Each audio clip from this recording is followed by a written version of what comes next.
Hello friends, तो स्वागत है आप लोगों का हमारे इस यूट्यूब चैनल एडवेरिया में। तो आज का हमारा क्लास होने वाला है जो आप लोग देख ही रहे होगे, जीव विज्ञान। ये हमारा एक बैचेस है, शुरू हो रहा है। वो भी जो एग्ज़ाम देने वाले जो टीचर बीपीएससी की, उनके लिए है ये आज लेक्चर फर्स्ट होने वाली है। ये आज स्टार्ट होगी हमारी लेक्चर फर्स्ट। तो चलिए हम लोग बिना कोई देर किए हुए हम लोग लेक्चर अपना फर्स्ट स्टार्ट करते हैं। और आप लोग बिना टेंशन लिए हुए ये बैचेस कंप्लीट देखिएगा, ठीक है। ये बैचेस आपको बिल्कुल फ्री मिलेगी यूट्यूब पे पूरा। और आज बायो की है, कल फिर केमिस्ट्री, फिर फिजिक्स होगी। ये सब की अल्टरनेट क्लास आप लोग को मिलती रहेगी, तो इसके लिए आप डोंट वरी। तो चलिए हम लोग क्लास को स्टार्ट करते बिना कोई बातचीत किए हुए।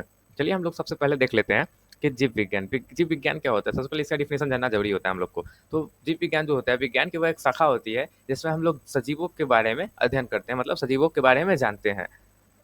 नेक्स्ट में देखते क्या है कि सर्वप्रथम जो है बायोलॉजी शब्द का प्रयोग, सर्वप्रथम बायोलॉजी शब्द का प्रयोग जो है 1801 ईस्वी में, 1801 में किन्होंने किया था? लैमार्क जो फ्रांस के थे और ट्रेविरेनस जो जर्मनी के थे। इन दोनों ने ही 1801 ईस्वी में बायोलॉजी शब्द का प्रयोग किया था। इन्होंने सिर्फ प्रयोग किया था बायोलॉजी शब्द का, वो भी 1801 ईस्वी में। लैमार्क और ट्रेविरेनस ने, इन दोनों ने प्रयोग किया था। ये है लैमार्क और ये है ट्रेविरेनस, जो इन्होंने प्रयोग किया था बायोलॉजी शब्द का। अब आपको यार सर कहोगे कि यार सर ये क्या पढ़ा रहे हो अभी बायो में? ये अभी आप लोग को बेसिक जानकारी मिल रही है। इसके बाद हम लोग टॉपिक भी स्टार्ट करेंगे। अभी ये आपकी बेसिक नॉलेज के लिए है, जो आप लोग को क्वेश्चन में कहीं पूछ भी सकती है। तो इसमें वही सारी क्वेश्चन कराई गई है। इसको या तो पूछी गई है क्वेश्चन जिस टॉपिक से, और नहीं तो जिस टॉपिक से पूछी जा सकती है, इन दोनों टॉपिक को ही चूज किया गया है। तो इसके लिए आप लोग निश्चिंत रहिए, बस देखते रहिए और समझते रहिए। लेकिन हाँ, कॉपी पेन लेके आपको लोग बैठिएगा, ठीक है। चलिए अब हम नेक्स्ट में देखते हैं कि जीव विज्ञान को जो है एक शाखा के रूप में स्थापित करने के कारण जो अरस्तु को जीव विज्ञान का जनक कहा जाता है। उन्होंने जो है विज्ञान की शाखा के रूप में इसको स्थापित कर दिया। जैसे कि हम लोग देख ले कि साइंस सब्जेक्ट होती है, ठीक है। जैसे हम लोग यहाँ पे देखें, यहाँ पे सब्जेक्ट हम लोग देखें, एग्जाम्पल में बताता हूँ। साइंस होती है, ठीक। साइंस में क्या होती है? साइंस में 3 सब्जेक्ट होती है। साइंस में पहली होती है बायो, फिर फिजिक्स, फिर केमिस्ट्री। तो इसी तरह से जो है इन्होंने क्या किया, साइंस की शाखा के रूप में एक बायो को भी सिलेक्ट कर दिया, जिसके कारण इन्हें जनक कहा जाता है। मतलब इसकी खोज तो इन्होंने की थी, लैमार्क और ट्रेविडिनस ने, लेकिन इन्होंने क्या किया, बस एक शाखा के रूप में स्थापित कर दिया। किसके? विज्ञान के शाखा के रूप में स्थापित कर, जिसके कारण इनको अरस्तु को इनका जनक कहा जाता है, फादर ऑफ बायोलॉजी। अरस्तु को ही कहा जाता है। नेक्स्ट में हम लोग देखते हैं क्या, ये देखिए ये है अरस्तु। नेक्स्ट हम लोग देखते हैं अरस्तु को जंतु विज्ञान का भी जनक कहा जाता है। जंतु विज्ञान कहने का क्या मतलब? जिसमें हम लोग जंतु के बारे में अध्ययन करते हैं उसको जंतु विज्ञान कहा जाता है, इंग्लिश में जूलॉजी कहा जाता है। अरस्तु को इसका जनक कहा जाता है। और थियोफ्रेस्ट को वनस्पतिक विज्ञान का जनक कहा जाता है। अब ये थियोफ्रेस्ट इन दोनों से अलग है। और वनस्पतिक विज्ञान मतलब बुटनी, आप लोग सुना ही होगा आप लोगों ने। थियोफ्रेस्ट जो होता है वनस्पतिक विज्ञान का जनक कहा जाता है थियोफ्रेस्ट को। ये है थियोफ्रेस्ट, यहाँ देखिए। तो इन्हीं ने जो है वो वनस्पतिक विज्ञान का जनक कहा जाता है, इन्हीं को बुटनी का जनक कहा जाता है, फादर ऑफ बुटनी। नेक्स्ट में हम लोग देखते हैं जैविक वर्गीकरण। देखिए जैविक वर्गीकरण जो है ये बहुत इंपॉर्टेंट टॉपिक है। इस और ये ज़्यादा कॉम्प्लिकेटेड भी है, ये जल्दी आप लोग को समझ में भी नहीं आएगी, ठीक है। तो इसके लिए आप लोग टेंशन नहीं लीजिए, टेंशन फ्री रहिए। इसको आप लोग सिर्फ कॉपी और पेन लेकर बैठिए और मेरे साथ साथ बस इसको लिखते चलिए, आप लोग को पूरी की पूरी समझ में आ जाएगी, ठीक है। तो हम लोग स्टार्ट करते हैं नेक्स्ट में। तो इसमें देख लेते हैं सबसे पहले जैविक वर्गीकरण में, मतलब कि समझ रहे होगा नाम से ही, इसमें वर्गीकरण किया गया, बांटा गया है। तो जीवों के गुण, सबसे पहले हम लोग देखते हैं जीवों के क्या गुण होते हैं। तो सजीवों के क्या गुण होंगे वो देखते हैं कि सजीव स्वयं की प्रकृति को बनाने वाले, मतलब स्वयं की प्रकृति भी बनाते हैं और स्वयं विकसित भी होते हैं। मतलब ये खुद की प्रकृति और खुद विकसित होंगे, इसके लिए कोई जरूरत नहीं पड़ेगी किसी चीज़ की। और ये स्वयं विनियमन करने के संवादात्मक तंत्र भी होते हैं। अब संवादात्मक तंत्र का क्या मतलब है? तो ये इनको विनियमन करने के लिए किसी चीज़ की आवश्यकता नहीं पड़ेगी, ये खुद विनियमन कर सकते हैं, ठीक है। अब हम लोग नेक्स्ट में देखते हैं क्या, ये बाह्य उद्दीपनों के प्रति जो होता है प्रतिक्रिया दिखाने में सक्षम होते हैं। अब बाह्य उद्दीपनों के प्रति प्रतिक्रिया दिखाने में कैसे सक्षम होंगे? आप ये क्या बोल रहे हो सर? तो मेरे बात ध्यान से समझो। अगर आपको पीछे से कोई सुई भोंकता है, ठीक है, तो वो बाह्य उद्दीपन कर रहा है, ठीक है, वो बाह्य उद्दीपन हो गया। अगर आप उसको चाटा लगाते हो तो आपको प्रतिक्रिया दिखाना हो गया। तो बाह्य उद्दीपनों के प्रति प्रतिक्रिया दिखाने में सक्षम होते हैं। मैंने एक आपको एग्जाम्पल के रूप में बताया कि आपको किसी ने पीछे सुई भोंका और आप उसे चाटा मारे, ठीक है। तो ये एक एग्जाम्पल के रूप में बताया। सुई भोंकना बाह्य उद्दीपन हो गया और प्रतिक्रिया दिखाना क्या हो गया? चाटा मारना क्या हो गया? प्रतिक्रिया दिखाना। तो ये चीज़ में होती है, सजीवों सक्षम होती है।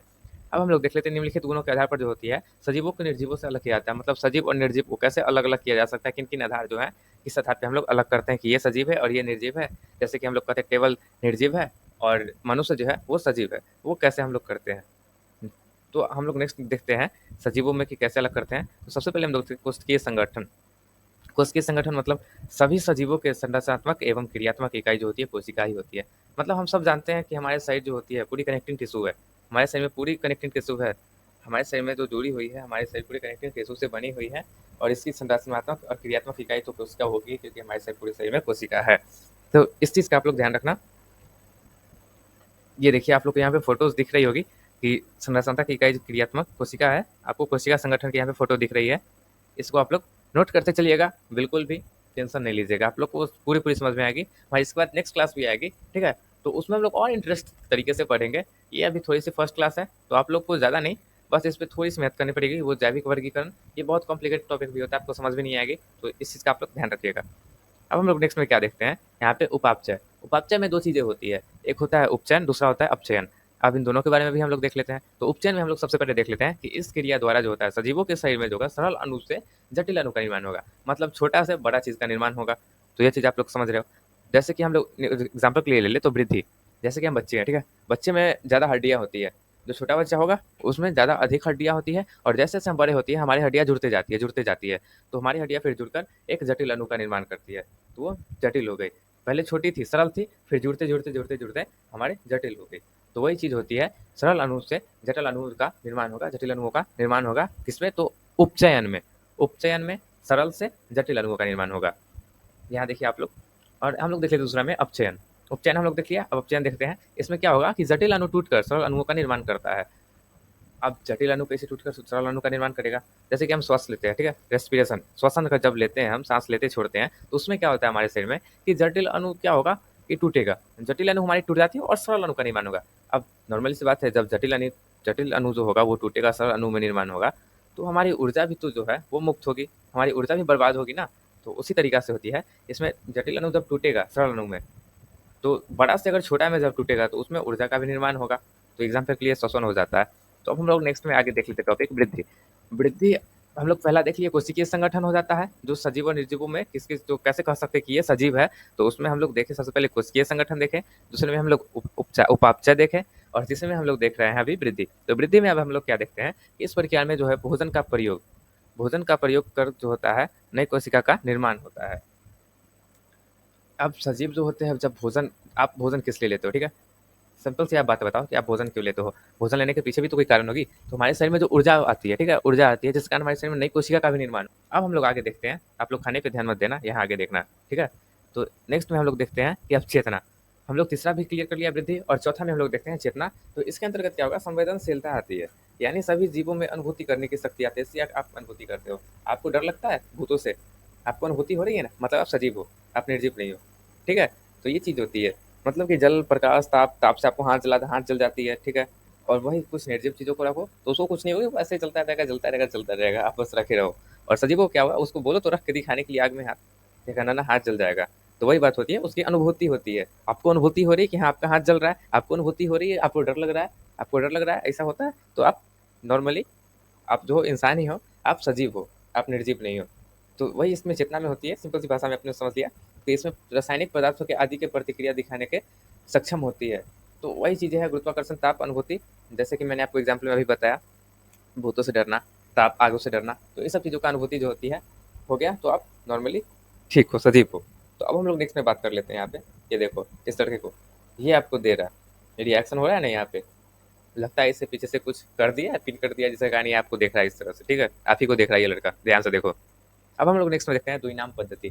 द्विनाम पद्धति का क्या अर्थ है? द्विनाम पद्धति तो नाम से पता चलता है, दो नाम की पद्धति, मतलब एक ही आदमी का नाम दो नाम से मिलकर बन गया एक आदमी का नाम। तो चलिए हम लोग इसको थोड़ा डिटेल से जानते हैं, अभी आपको समझ नहीं आएगी। चलो देखते हैं आगे हम लोग।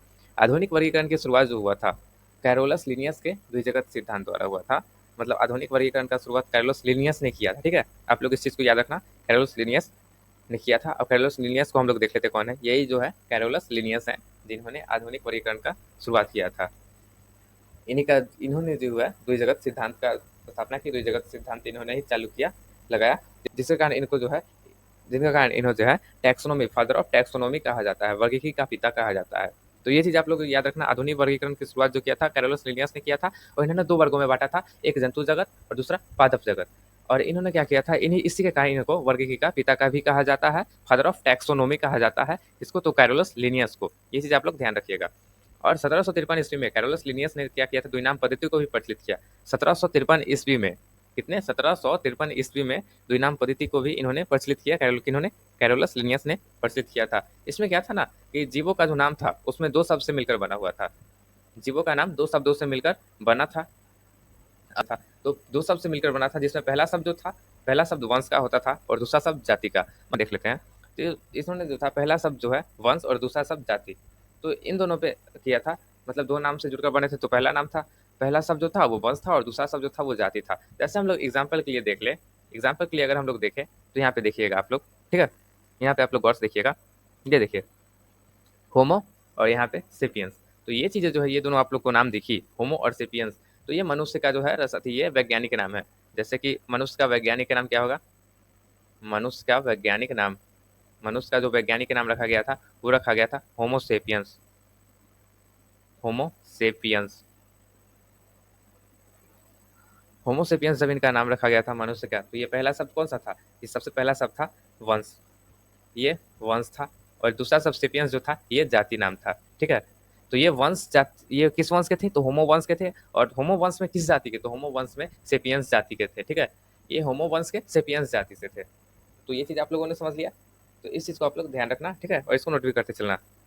आगे हम लोग देख लेते हैं नेक्स्ट में। तो जीव विज्ञान से सबसे अधिक मान्यता जो है आर.एच. व्हिटकर के 5 जगत वर्गीकरण को दी जाती है। मतलब कैरोलस लिनियस ने जो 2 जगत का निर्माण किया था, इन्होंने 5 जगत का निर्माण कर दिया, 5 जगत में इन्होंने वर्गीकृत कर दिया। क्या किसने, तो आर.एच. व्हिटकर ने। दोनों का नाम आप लोग नोट करना, दोनों पूछ सकती है, कहीं हो सकती है, तो इन दोनों में। सबसे पहले हम लोग देख लेते हैं, यही है आर.एच. व्हिटकर। ये ब्लैक एंड व्हाइट के ज़माने के, लेकिन पोज अभी के ज़माने की है, ठीक है। तो आप लोग इन पे ध्यान देना थोड़ा सा। तो फर्स्ट में इन्होंने क्या किया था, इनका जो था पहला वो मोनेरा। इनका पहला जगत जो था, ये पहला वर्गीकृत किए थे पहले भागो, तो इनको मोनेरा था, दूसरा में प्रोस्टिटा था, तीसरा कवक था और चौथा पादप और जंतु था। चौथा पांचवा जो था पादप और जंतु था। तो इन्होंने था यही 5 जगत का निर्माण किया, जिन्होंने 5 जगत में बांट दिया था। और इसको सबसे इंपॉर्टेंट भी, हालांकि इसको सबसे इंपॉर्टेंट भी मानी जाती है, तो इसका आप लोग ध्यान रखना कि ये इंपॉर्टेंट है, जिसके कारण ये एग्जाम के लिए भी इंपॉर्टेंट हो सकती है। तो इसमें आप लोग ध्यान रखना और इनका नाम जरूर से याद रखना, आर.एच. व्हिटकर। और इनका फोटो देखो तो आप लोग को फोटो याद ही रहेगी, लेकिन इनका देख के रखना, आर.एच. व्हिटकर इनका नाम था। इन्होंने 5 जगत वर्गीकृत किया था, 5 जगत वर्गीकृत को दी जाती है, ठीक है। इन्होंने 5 जगत में इन्होंने बांट दिया था, पहला मोनेरा, प्रोस्टिटा, कवक, पादप और जंतु। हम लोग नेक्स्ट में पहले देख लेते हैं मोनेरा के बारे में, ठीक है। तो मोनेरा के बारे में देखते हैं क्या, ये चीज़ देखिए आप लोग यहाँ पे, ये आपको मोनेरा की दिख रही है पिक्चर। तो इसमें हम लोग नेक्स्ट आगे बढ़ते हैं क्या, ये देखिए, एक कोशिकीय प्रोकैरियोटिक जीव के समूह, ये जो थे एक कोशिकीय थे प्रोकैरियोटिक जीवों के, ये समूह होते हैं कौन, मोनेरा जो होता है एक कोशिकीय प्रोकैरियोटिक जीवों का समूह होता है मोनेरा। और तीसरा नेक्स्ट में देखते हैं, तो संगठित केंद्रक नहीं होता है। इसमें केंद्रक क्या होगा ना, कि संगठित नहीं होगा, मतलब एक जगह नहीं होगा, जमा नहीं होगा इसमें केंद्रक। और ना ही विकसित कोशिकांग होंगे, और विकसित कोशिकांग भी नहीं होता है इसमें। और केंद्रक झिल्ली का अभाव होता है इसमें, केंद्रक झिल्ली जो होगा उसकी भी कमी होती है, मतलब होती भी है नहीं भी होती है। केंद्रक झिल्ली की कमी होती है, पूरी नहीं रहती है। आगे हम लोग देखते हैं, किसी में कोशिका भित्ति पाई जाती है, किसी में नहीं पाई जाती है। कोशिका भित्ति कहने का मतलब सेल वॉल, ये देख रहे हैं, ये चीज़ है, ये कोशिका भित्ति जो है ये मोनेरा में किसी में हो भी सकती है ये चीज़, और किसी में नहीं भी हो सकती है। ये जो आप लोग को दिख रही है सेल वॉल, यही है कोशिका भित्ति। ये किसी चीज़ में हो भी सकती है और किसी में नहीं भी हो सकती है। और पोषण के स्तर पर जो है स्वपोषी, रसायन संश्लेषी या फिर प्रकाश संश्लेषी। और मृतजीवी में क्या होगा कि परजीवी दोनों, मृतजीवी परजीवी दोनों हो सकते हैं। तो ये चीज़ आप लोग ध्यान रखिएगा, पोषण स्तर इसका क्या होता है, रसायन संश्लेषी या फिर प्रकाश संश्लेषी। या तो ये रासायनिक तरीका से अपना पोषण का निर्माण कर लेगा, या तो प्रकाश से ये अपना भोजन का निर्माण कर लेगा। और नहीं तो मृतजीवी, मृतजीवी कहने का मतलब कि मृतजीवी मतलब कोई पेड़ पौधा मर गया, उस पर जाके ये अपना पोषण बना रहा है, ले रहा है उसी से, मृतजीवी पौधे से। तो वो चीज़ होता है मृतजीवी पौधे से, और परजीवी दोनों से, और जिंदे से भी ले सकता है और मरे से भी ले सकता है। तो ये चीज़ में है, रसायन के द्वारा भी ये रासायनिक क्रिया करके भी अपना भोजन पोषण बना लेगा, और नहीं तो प्रकाश के द्वारा भी अपना भोजन पोषण बना लेगा। मतलब और नहीं तो ये मृतजीवी मतलब मरे हुए पौधे या जिंदे पौधे पर भी रह के ये अपना भोजन बना लेगा। मतलब ये हालांकि ये सब चीज़ पे अपना भोजन बना सकता है, मरा हो पौधा या जिंदा हो, या फिर रासायनिक तरीका से या फिर नेचुरल तरीका से, मतलब प्रकाश से, ये किसी चीज़ से अपना बना सकता है भोजन। एग्जाम्पल के लिए अगर हम लोग देखें तो जीवाणु और साइनोबैक्टीरिया, माइकोप्लाज्मा, ये सब आते हैं इनके एग्जाम्पल में। अब हम लोग आगे नेक्स्ट में क्या देख लेते हैं, प्रोस्टिटा। हम लोगों ने पहले देख लिया पहले जगत को, मोनेरा को। अब सेकंड में देख लेते हैं हम लोग प्रोटिस्टा को। तो प्रोटिस्टा जो होती है वो हमारी ये चीज़ होती है, ये हमारी प्रोटिस्टा है। इसको आप लोग ध्यान से देखिए, ये हमारी प्रोस्टिटा है। आगे हम लोग इसके बारे में क्या देखते हैं, ये भी जो होती है एक कोशिकीय, वो प्रोकैरियोटिक थी, ये यूकैरियोटिक है, ठीक है। वो प्रोकैरियोटिक, ये यूकैरियोटिक है। ये एक कोशिकीय यूकैरियोटिक जीव होती है, ठीक है। और कभी कभी ये बहुकोशिकीय भी होती है। एक कोशिकीय छोड़कर ये कभी कभी बहुकोशिकीय भी हो सकती है, कोई एक कोशिकीय है और कोई बहुकोशिकीय भी हो सकता है। तो ये प्रोटिस्टा में होता है। और इसमें नेक्स्ट में हम लोग देखते हैं कि कुछ में कोशिका भित्ति भी पाई जाती है, जैसा कि मैंने अभी सेल वॉल का एग्जाम्पल भी बताया था। तो उसी तरह से होती है, कुछ में कोशिका भित्ति भी पाई जाती है, मतलब कुछ कहने का मतलब है कि कुछ में नहीं भी पाई जाती है। तो इस चीज़ का आप लोग ध्यान रखिएगा। नेक्स्ट हम लोग देखते हैं केंद्रक झिल्ली जो होती है, इसमें केंद्रक झिल्ली पाई जाएगी, जिसमें कि पीछे जो नहीं थी, केंद्रक झिल्ली का अभाव था, इसमें मोनेरा में, और इसमें क्या होगा, केंद्रक झिल्ली पाई जाती है। और नेक्स्ट हम देखते हैं स्वपोषी या विषमपोषी दोनों तरह के होते हैं। मतलब ये खुद भी भोजन बना सकते हैं या फिर किसी पर निर्भर भी रह सकते हैं। मतलब खुद भोजन नहीं बना पाए तो दूसरे पर निर्भर हो गए। तो ये दोनों तरह के हो सकते हैं, जैसे कि एक कोशिकीय शैवाल, प्रोटोजोआ, कैलोडोला। तो ये सब होते हैं एग्जाम्पल के लिए इनके। अब हम नेक्स्ट में देख लेते हैं कवक के बारे में। अब थर्ड में हमारा कवक है। तो कवक के बारे में हम लोग क्या देखते हैं, ये चीज़ देखिए, ये छत्ता आप लोग नहीं समझिएगा, ये आपका छत्ता नहीं है, ये कवक है। जो आप लोग देख रहे हैं ये चीज़, ये सब कवक है, ये दोनों कवक है। ये इसको आप लोग ने देखा होगा, ये मशरूम की तरह होती है, ठीक है, ये मशरूम की तरह होती है, इसको आप लोगों ने देखा होगा कहीं। ये आपका छत्ता नहीं है, चींटियों का छत्ता है, इसके नीचे चींटी रह सकते हैं। तो इसको चलिए आगे देखते हैं हम लोग। बहुकोशिकीय जो होती है यूकैरियोटिक जीव होती है। ये बहुकोशिकीय यूकैरियोटिक जीव होगी, कौन सा, तो कवक जो होता है बहुकोशिकीय यूकैरियोटिक जीव भी हो सकता है। और विषमपोषी होती है, जो पोषण के लिए सड़े गले कार्बनिक पदार्थों पर निर्भर रहती है। जैसा कि मैंने आपको एग्जाम्पल के लिए पीछे ही बताया, मोनेरा के बारे में बताया है। तो इस तरह से यहाँ भी होती है कवक में भी, कि ये विषमपोषी होगा, पोषण के लिए जो होगा। जैसे मान लो कि कोई पेड़ है आपके घर के पीछे, आम का पेड़ है, वो सड़ गल गया, ठीक है, सड़ गया, अब उस पर क्या आ जाएगा, कवक आ जाएगा। अब सड़े गले पेड़ है, उस पर कवक आ जाएगा, और सड़ा गला जो उसमें जो एनर्जी बाकी है सड़े गले पेड़ में, उससे क्या करेगा, वहाँ पे जाके बैठ के और अपना पोषण लेगा उसी पेड़ से, उसी पेड़ पर निर्भर रहेगा। ठीक है, जैसे कि यहाँ इस पिक्चर में देखिए, ये पेड़ है और इसके जड़ से निकल के ये अपना पोषण प्रदान कर रहा है यहाँ से, ये अपना पोषण ले रहा है यहाँ से उससे निकल के। तो आगे हम लोग देखते हैं, इन्हें मृतजीवी भी कहा जाता है। मृतजीवी कहने का क्या मतलब कि ये मृतजीवी, नाम से देख रहे हो आप लोग, कि मृत चीज़ों पर ही जीवित रह जाते हैं, इन्हें मृतजीवी भी कहा जाता है। मरे हुए चीज़ पर भी ये जिंदा रहते हैं। जैसे कि मैंने आपको सड़े गले पेड़ बताया, वो मर चुके हैं, लेकिन उसके पोषण, उसी से ये पोषण भी ले रहा है, तो इसलिए इसे मृतजीवी भी कहा जाता है। तो ये चीज़ का आप लोग ध्यान रखिएगा। ये एक विशेष अवस्था में जो होते हैं बहुकोशिकीय क्षमता प्राप्त कर लेते हैं। ये विशेष अवस्था जब इनको होती है तो ये बहुकोशिकीय जो क्षमता होती है उन्हें प्राप्त कर लेते हैं। कोशिका भित्ति काइटिन नामक जटिल शर्करा का बना होता है। इसी कोशिका भित्ति जो होती है सेल वॉल, ये काइटिन नामक जटिल शर्करा का बना होता है, ठीक है। तो इस चीज़ का आप लोग ध्यान रखिए, जैसे उसमें मैंने पीछे बताया था मोनेरा में सेल वॉल दिखाया था, उसी तरह से यहाँ भी होगा। कोशिका भित्ति जो होगा काइटिन नामक होगा, इसके काइटिन होगा, जो कोशिका भित्ति बनी होती है वो काइटिन नामक जटिल शर्करा का बना होता है। इसी कोशिका भित्ति सेल वॉल जो होती है काइटिन नामक जटिल शर्करा का बना होता है। जैसे एग्जाम्पल के लिए हम देख ले तो ईस्ट आता है, जो कि हम एग रोल चिकन रोल खाते हैं ना, वो ईस्ट के कारण ही होता है, वैसे फूल जाती है। तो वो आप लोग ध्यान रखिएगा, वो भी होती है, कवक ही होती है, जिसको हम लोग खाते भी हैं। और एक ईस्ट हो गई और दूसरी मशरूम हो गई। तो स्टूडेंट्स, इसी के साथ हम लोग का क्लास भी आज खत्म होती है। तो इसमें हमारी कवक तक हो गई। तो हम लोगों ने इसमें 3 चीज़ कवर कर लिया। आर.एस. व्हिटेकर जो था उन्होंने 5 चीज़ें दिए थे, 5 जगत में विभाजित किया था। पहला मोनेरा था, दूसरा प्रोटिस्टा था, तीसरा कवक था और चौथा था पादप और 5वां था जंतु। तो पादप और जंतु अब रह चुके हैं, तो इन दोनों को भी हम नेक्स्ट क्लास में क्लियर करेंगे। इसके लिए आप लोग डोंट वरी, हम लोग फिर से क्लास लेकर आएँगे, सेकंड लेक्चर आएगा, तो उसमें हम लोग क्लास को क्लियर करेंगे। तब तक के लिए एडुवेरिया चैनल से आप लोग जुड़े रहिए। और चैन और अगर आप लोग को वीडियो अच्छा लगा हो तो लाइक और सब्सक्राइब ज़रूर कीजिएगा।